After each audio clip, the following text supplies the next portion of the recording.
మూసీ నది ఎక్కడి నుంచి స్టార్ట్ అయ్యి ఎక్కడికి ఎండ్ అవుతుంది? 171 కిలోమీటర్లు. నాకు అవగాహన ఉంది, లేకుంటే రేపు ఎవరన్నా బయలుదేరదాము ఈ ప్రభుత్వం నుంచి అంటే I'm ready to come.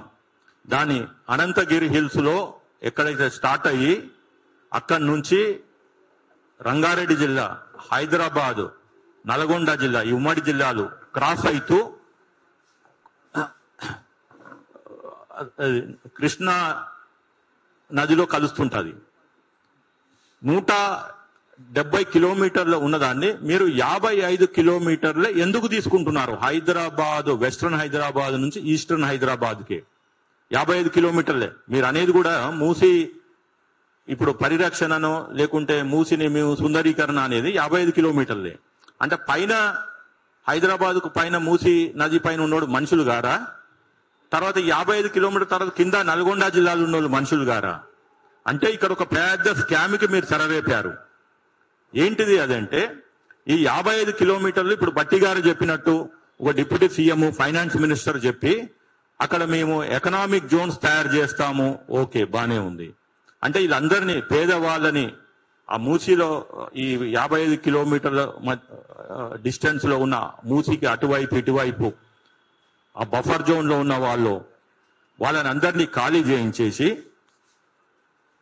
Either side 1 kilometre వీళ్ళు రెసిడెన్షియల్, ఎకనామిక్, కమర్షియల్ జోన్స్ ఇప్పుడు ఎట్లయితే ఓఆర్ఆర్ దగ్గర నానక్రామ్ కూడా అట్లా బహుళ అంతస్తుల వాళ్ళకి ఇస్తారు. దాంట్లో వీళ్ళ గురువు గారు ఎట్లయితే చేశారో 33 ఎకరాలు తీసుకొని అమరావతిలో చేశారో ఆ విధంగా ఇతను ఒక స్కీమ్ వేశాడు. దాన్ని నేను బట్టబయలు చేస్తున్నా. 55 కిలోమీటర్లు ఇంటూ ఐదర్ సైడ్ 1 కిలోమీటర్ అంటే రెండు వైపులా కిలోమీటర్ ఇటువైపు, కిలోమీటర్ ఇటువైపు అంటే 110 స్క్వేర్ కిలోమీటర్స్, 110 స్క్వేర్ కిలోమీటర్స్. ఇప్పుడు ఈ కొత్త భూమిని వీళ్ళు తీసుకుంటున్నారు. అంటే ఒక స్క్వేర్ కిలోమీటర్ వచ్చి 247.105 ఎకర్స్. అంటే ఇప్పుడు ప్రభుత్వం దగ్గర దగ్గర 25,000 నుంచి 30,000 ఎకరాలు ఈ మూసీ సుందరీకరణ అనే ప్లేస్ తోటి ఈ జనాలని వెకేట్ చేయించడం తోటి వచ్చే ల్యాండ్ బ్యాంక్. దీన్ని ఏం చేస్తారు? ఇవాళ అక్కడ రాళ్ళు రప్పలు ఉన్న జుబ్లీహిల్స్ లో 4 లక్షలు పలుకుతుంది స్క్వేర్ యార్డ్. ఇవాళ దీన్ని సముద్రం ఇంకా చెప్తారు చేసి ఇది ఇంటర్నేషనల్, మన తెలంగాణ బిడ్డలకు కాదు, భారతీయులకు కూడా కాదు, ఇంటర్నేషనల్ రియల్ ఎస్టేట్ వాళ్ళని తీసుకొస్తారు. మీరు హైదరాబాద్ గమనించండి. 1990, 2000 మట్టికి భూమి పుత్రులు ఉండే రియల్ ఎస్టేట్ లో ఒక ఇంజనీర్ సిండికేటో, ఒక అశోక బిల్డర్సో, ఒక లుంబిని కన్స్ట్రక్షన్సో వీళ్ళు ఉన్నారు. రాజశేఖర్ రెడ్డి గారు రాగానే అంటే దాని తర్వాత మళ్ళీ చంద్రబాబు ఏం చేశాడు? వాళ్ళ బినామీల్ని పెట్టాడు. ఒక మురళీ మోహన్ వీళ్ళని పెట్టి ఈ జయబేరి అవి స్టార్ట్ చేశాడు. రాజశేఖర్ రెడ్డి గారు రాగానే భారతదేశంలో ఉన్న ప్రముఖ రియల్ ఎస్టేట్ వాళ్ళందరినీ హైదరాబాద్ తీసుకొచ్చాడు. ఒక మంత్ర, ఒక బ్రిగేడ్, ఒక హీరానందాని, ఒక శోభా డెవలపర్స్ ఇలా తీసుకొచ్చి హైదరాబాద్ లో అంతకు ముందుకు 600 రూపాయలు, 800 రూపాయలకి స్క్వేర్ యార్డ్ దొరికేదాన్ని ఇప్పుడు అందని ద్రాక్ష పండు మాదిరి ఇప్పుడు 10,000, 12,000 నడుస్తుంది. అర్థమైందా? ఇప్పుడు వీళ్ళు ఇంటర్నేషనల్ వాళ్ళని తీసుకొస్తున్నారు. తీసుకొచ్చి దీన్ని 400 కోట్లు ఒక ఎకరం కింద వాళ్ళకి ఇస్తారు.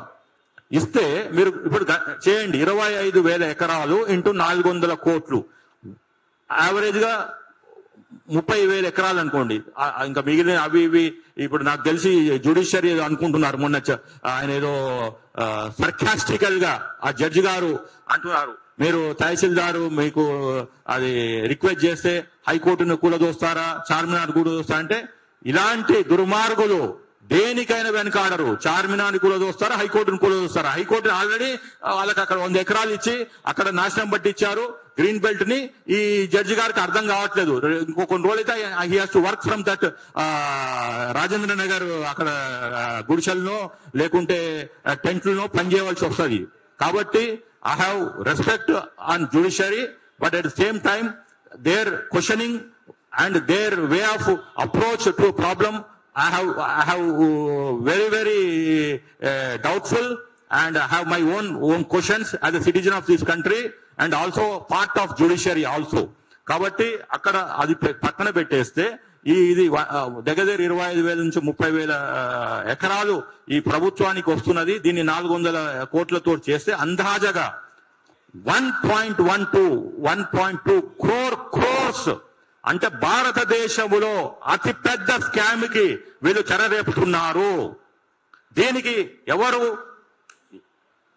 దీని కింద నలిగిపోయేది ఎవరు అంటే పేద ప్రజలు, కులాలకి మతాలకి అతీతంగా హైదరాబాద్ ని నమ్ముకొని వచ్చి, హైదరాబాద్ ని ఒక గ్రోత్ ఇంజన్ గా నమ్ముకొని వచ్చి గత 30 సంవత్సరాలు వాళ్ళు వచ్చి వాళ్ళని నిర్దాక్ష్యంగా పంపిస్తున్నారు. ఇప్పుడు నేను చెప్తున్నాను, ఇందాక మా సహచరులు కొలిక్ మాట్లాడినట్టు, అడ్వకేట్ గారు రవి గారు మాట్లాడినట్టు, ఏదైతే వెంకట్ గారు మాట్లాడినట్టు, చీఫ్ సెక్రటరీ గారు స్పందించాలి. ఇప్పుడు ఆమె ఒక ట్విట్టర్ లో ఒక మెసేజ్ పెట్టారు, ఎవరు కమిషనర్ జిహెచ్ఎంసి, మేము 100 మందిని ఆల్రెడీ డబుల్ బెడ్రూమ్ లో చేశామని. అసలు మీ దగ్గర 12,000 డబుల్ బెడ్రూమ్స్ ఉన్నాయా? కట్టారా? ఇంకోటి, అది ఎవరి కోసం కట్టారు? వీళ్ళ కోసం కట్టారా? గత ప్రభుత్వము ఆల్రెడీ వాళ్ళని బెనిఫిషరీస్ లిస్టు తీసుకున్నారు. వాళ్ళని అంటే మీరు ఏం చేస్తున్నారు? ప్రజలకు మధ్యన తగాదా పెడుతున్నారు. కట్టిందేమో గత ప్రభుత్వం, సరే వాళ్ళు ఇచ్చిండ్రా ఇవ్వలేదా, కానీ objective is those beneficiaries. Now నేను టీవీలో చూస్తున్నాను, పేపర్లో చూస్తున్నాను, ఏంటిది వీళ్ళు అలాట్మెంట్ అయిందని పాపం పోతుంటే వాళ్ళని ఆపుతున్నారు. అంటే మీరు ప్రజలకి మధ్యన చిచ్చు పెడుతున్నారు. అంటే you are waging a war between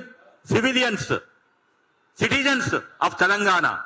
ఎందుకు అంటే 1.2 కోట్ల ఈ స్కామ్ ని మీరు ముందుకు తీసుకెళ్లాలి అని ఒక బలమైన సంకల్పంతో ఉన్నారు. రేవంత్ రెడ్డి గారు, మీ నియత్ కరెక్ట్ గా లేదు. ఆల్రెడీ మీ మీద ఏసీబీ కేసు నడుస్తున్నది, అది 10 సంవత్సరాలైంది. And it is shame on our system, a case which is been revealed across TV. Will it take 10 years? It is shame on our Indian democracy. Forget about judiciary. 10 సంవత్సరాలండి. ఒక దొంగ నిర్దాక్షిణ్యంగా దొరికాడు. ఇప్పుడు pick pocket దొరికితే వాడిని తీసుకుపోయి jail వేస్తారు సాయంత్రం లోపల. 3 months మినిమం పనిష్మెంట్ ఇచ్చి బయటికి పంపిస్తున్నారు కదా. అంటే ఇప్పుడు ఏం చేశారు? మీరు ఛార్జెస్ వేశారు, ఛార్జ్ షీట్ వేశారు. Where is the trial? When the accused will be convicted? అంటే మళ్ళీ అతను హైకోర్టుకి వెళ్తాడు, సుప్రీంకోర్టుకి వెళ్తాడు. అంటే జీవిత కాలము ఒక 2015లో జరిగింది హై ప్రొఫైల్ కేసుని మీరు తేల్చలేకపోతే ఇంకా నాలాంటి వాళ్ళకి ఈ న్యాయ వ్యవస్థ మీద ఏమి నమ్మకం ఉంటది? సరే నేనంటే గౌరవం ఉంటది, సరే నేను రోజు అడ్వకేట్ ని అలా క్రిటిసైజ్ చేస్తే ఏదో నాకు బార్లో నుంచి తీసేస్తారని భయభ్రాంతులతోటి కామ్గుంటాను. కానీ కామన్ మ్యాన్ కే ఉందండి, వాడు 2 పెగ్గులేషన్ అంటే వాటిలో ఒక అపరిచితుడు బయటకు వచ్చి మన దేశంలో ఉన్న సమస్యల గురించి అన్ని చర్చిస్తాడు. కాబట్టి జ్యుడిషియరీ కూడా ఈ ముఖ్యమంత్రి గారు చేసే ప్రతి పనిని, because he is an accused in corruption cases, కాబట్టి అతను చేసే ప్రతి పనిని కూడా క్షుణ్ణంగా పరిశీలించాలి. అంటే motive is whether it is for serving people or serving his own interest or making a scam out of it. కాబట్టి ఇక్కడ సుందరీకరణ అనే పేరుతోటి మీరు ఒక స్కామ్ చేస్తున్నారు. Beautification is only to divert the hidden agenda is 1.2 crore scam కాదు అని ఎవరైనా చెప్పగలిగితే నా మీద డిఫమేషన్ కేసు వేయండి. I'm ready to face, I will expose it. Revanth Reddy గారు, మీకన్నా మేము మేధావులము, మీకన్నా ధైర్యంగా ఉన్న వాళ్ళము, మీ సామాజిక వర్గం నుంచి వచ్చిన వాడిని. మీరైతే ఎట్లయితే కేటీఆర్ ని వ్యక్తిగతంగా మాట్లాడారో, నేను అంత నీచమైన సంస్కృతి నాకు లేదు, ఎందుకని నేను చదువుకున్నవాడిని. కానీ మిమ్మల్ని హెచ్చరిస్తున్నా, not even demanding, I'm cautioning. ఇప్పటికైనా మీరు మేనిఫెస్టోలో పెట్టినవి నెరవేర్చండి. దాని తర్వాత భట్టి గారికి చెప్తున్నాను, మీరు పాదయాత్ర చేసినప్పుడు ఏ రోజైనా ఎక్కడైనా ఒక మాట మాట్లాడారా, మేము ప్రభుత్వంలోకి వస్తే సుందరీకరణ చేస్తాని?